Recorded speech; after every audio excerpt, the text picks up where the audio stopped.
Sungguhnya Allah Subhanahu wa taala telah menjelaskan dalam Al-Qur'an bahwasanya musibah-musibah yang menimpa seorang hamba adalah dampak dari dosa-dosa yang dilakukannya. Kata Allah Subhanahu wa taala, "Wa ma asabaka min sayyi'atin famin nafsik." Apapun keburukan yang menimpamu adalah dari dirimu sendiri. Qul huwa min indi anfusikum. Katakanlah itu semua dari diri kalian. Ma asaba min musibatin fabima kasabat aydikum wa ya'fu an katsir.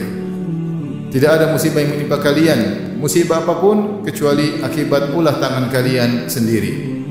Ini semua menunjukkan bahwasanya maksiat berdampak menimbulkan keburukan dan musibah yang menimpa pelakunya. Ada dampak-dampak maksiat dijelaskan oleh para ulama. Jika seorang terjerumus dalam maksiat, maka maksiat tersebut tunadi ukhtaha, dia akan memanggil saudari-saudarinya, maksiat-maksiat yang lain agar ikut mengenai lelaki tersebut atau pelaku maksiat tersebut.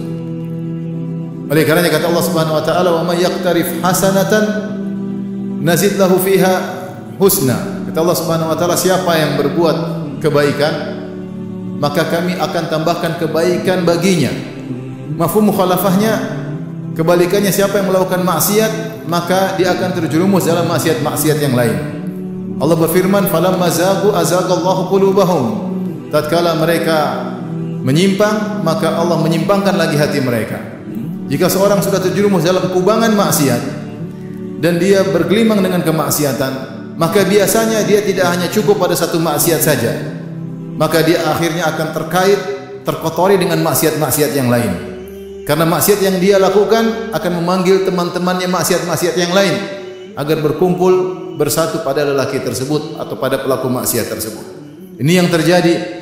Betapa banyak orang melakukan maksiat dari satu maksiat, kemudian menggiring dia kepada maksiat berikutnya, pada maksiat berikutnya, kepada maksiat berikutnya. Lihatlah kemaksiatan misalnya musik-musikan dan nyanyian.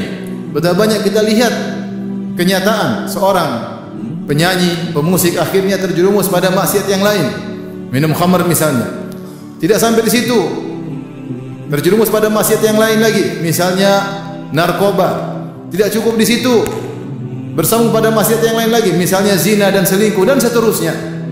Maksiat memanggil maksiat-maksiat yang lain untuk datang bergabung bersamanya. Ini adalah dampak maksiat yang sangat buruk. Jika seorang tidak bertobat kepada Allah dengan tobat yang benar, tidak keluar dari kubangan maksiat tersebut, maka kotoran-kotoran maksiat yang beraneka ragam akan menerpanya.